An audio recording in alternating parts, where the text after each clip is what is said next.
मुंडेश्वर विधानसभा क्षेत्र के Haripur primary school के पास लगातार हो रही बारिश के कारण जमीन नीचे धंस गई है। इस धसान से इलाके में हड़कंप मच गया है।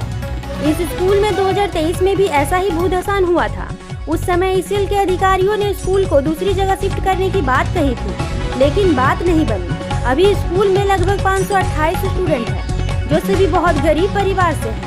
पिछले कुछ दिनों से हो रही भारी वर्षा के कारण मंगलवार सुबह स्कूल के मिड डे मील किचन के ठीक बगल में अचानक एक बड़ा सा क्षेत्र जमीन में समा गया, जिसके कारण इलाके में दहशत फैल गया। स्कूल के शिक्षकों से लेकर स्थानीय लोग ईसीएल पर लापरवाही का आरोप लगा रहे हैं। हालांकि उस घटना में किसी की जान माल नहीं गई, किसी को कुछ नुकसान नहीं हुआ, लेकिन स्थानीय लोगों का कहना है कि कभी भी कोई बड़ी आपदा आ सकती है। वे मांग कर रहे हैं कि स्कूल को तुरंत दूसरी जगह शिफ्ट किया जाए और नया स्कूल बनाया जाए। आप ऐसा बात कर लीजिए, बोलिए ना, क्या किस लिए हो रहा है? पता नहीं, हम लोग तो सिविल डिपार्टमेंट से है, आपको माइनिंग डिपार्टमेंट का लोग बता पाएगा या क्या होता है, जो भी मैनेजमेंट का लोग है वो बोल पाएगा। हम लोग को बस अभी बोला गया प्रिपरेटरी जो सेफ्टी के लिए है वो हम लोग अभी कर रहे हैं। कौन डिपार्टमेंट से आप? सिविल से। क्या नाम है आपका? सुधीन। শুধু আমাদের এই স্কুলটা হচ্ছে না, এর আগে আমাদের গ্রামের প্রতি বছরই গ্রামের আশেপাশে ধস হয়ে যায়। ইসিএল আসে, ইসিএল একবার করে মাটি ফিল করে চলে যায় এবং 2023 সাল থেকে আমরা ইসিএলকে বলেছিলাম যে স্কুলের অবস্থা খুব ভালো নয়। গ্রামবাসীরাও খুব সবসময় উৎকণ্ঠায় থাকে যে এই বর্ষার সময় রাতে কোন বাড়িটা বসে যাবে, কারণ গ্রামের ভেতরেও একটা ধস হয়েছিল, হাটের পাড়াতেও একটা বিরাট ধস হয়েছিল, এটা সবাই জানে। এরপরে এই দিকে ধস হতে শুরু করেছে। তাই আমরা 2023 সালের থেকে আমরা ইসিএলের কাছে দাবি রেখেছিলাম। সেই সময় ইসিএলের কেন্দ্র এরিয়ার জেনারেল ম্যানেজার এজেন্ট ছোড়াউসিপি ওনারা আমাদেরকে বলেছিলেন আমাদের নোটশিট শাকতুড়িয়া চলে গেছে, আমরা 6 মাসের মধ্যে আপনাদের এই স্কুল বিল্ডিংটা ওই রোড সাইডে যেখানে আপনার অ্যাবান্ডেন্ট হিন্দি হাই স্কুলটা ছিল সেই স্কুলটা ভেঙে ওইখানে আমরা নতুন বিল্ডিং বানিয়ে দেবো। আমাদেরকে এইভাবে বারবার প্রতিশ্রুতি দেয়। এরপর আমরা জিএম অফিসে মিটিং করেছিলাম, বিডিও অফিসে মিটিং করেছিলাম। সেই সময় পুরাতন সরকার ছিল, কিন্তু এখনও পর্যন্ত আমরা ইসিএলের তরফ থেকে হোক বা পুরাতন সরকারের তরফ থেকে হোক স্থায়ী কোনো সমাধান পাইনি।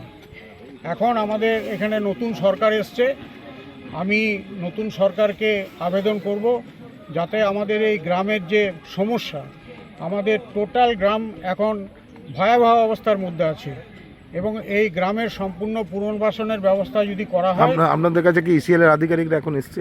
ইসিএল আধিকারিকরা মানে ইসিএল এর আমাদের কয়েকজন ইঞ্জিনিয়ার এসছে। এই যে ধসটা হয়েছে সেই ধসটা কীভাবে এখানে গার্ড করা যায়, হ্যাঁ, যাতে স্কুলের ছেলে বা কোনো লোক যেন পড়ে না যায় তার জন্যে। কিন্তু আমাদের এজেন্ট বা জিএম সাহেবের তরফ থেকে তারা ওখানে অফিসে বসেই কথা বলছে, তারা স্পটে আসেনি। কি নাম আপনার? আমার নাম কিশোর মণ্ডল, আমি এই স্কুলের প্রেসিডেন্ট। প্রসঙ্গত 2023 সালে আমাদের প্রথম ধসটা হয়। মিড ডে মিলের রান্না যেখানে ছেলেরা খায় সেই সেখানে ধসটা নেমেছিল এবং তখন প্রায় 150 ফুট মতো ছিল এবং জলও ছিল অনেক, হ্যাঁ, আপনারা জানেন হয়তো। এবং এই নিয়ে তখন ইসিএল এসে বলেছিল যে ফেন্স প্যাকিং করলো, প্রায় 150 ট্রাক্টর ছাই এসব দিয়ে প্যাকিং হয়েছিল, ফেন্সিং করে দিয়েছিল। তারপরে গ্রামের লোকে সমস্ত কমিটি দিয়ে এমএলএ এই সবাইকে নিয়ে সিদ্ধান্ত হলো যে আমাদের স্কুলটা একটা ওই আপনার পুরনো ওই সেলেরই জায়গা প্যাকিং করা ছিল, ওখানেই বিল্ডিংটা করে দেওয়া হোক। আমরা তাহলে 1 বছরের মধ্যে করে দিই। আমরা তাহলে এখন প্রেম পরে কোথাও শিফট করে নিচ্ছি। কত ছাত্রছাত্রী আছে? আমার কত বয়স ছিল এখন মানে 143 5 to 8 5 to 8 এটা এমএসকে তো এটা 5 to 8 এখানে হয়। তো আপনার কথা হয়েছিল নিয়ে ওরা এস্টিমেট দেওয়া হলো, সব কিছু করলো, ওরা প্ল্যান করে রেডি করে ওই ইঞ্জিনিয়ার এসছে, বলছে আমরা প্ল্যান জমা করে দিয়েছি, কিন্তু তারপরে কোনো কারণে ওটা চাপা পড়ে যায়। স্কুল চালাতে কতটা আতঙ্কিত হন আপনারা? এবারে আমাকে বরংবার চাপ দিচ্ছে ওরা, আপনার খাসকেন্দ্রে শিফট করুন। খাসকেন্দ্রা জামুরিয়া ব্লকে পড়ছে, আমার পাণ্ডবেশ্বর ব্লকে, অফিসিয়ালি করতে পারি না আমরা। 1 নম্বর।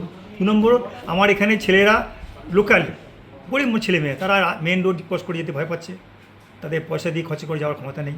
আমি এগুলো লিখলাম যে এগুলো আপনি একটা আমাকে অ্যাসিওর করুন যে বিল্ডিং করছেন, তবু তো আমি কোথাও টেম্পোরারি শিফট করতে পারি।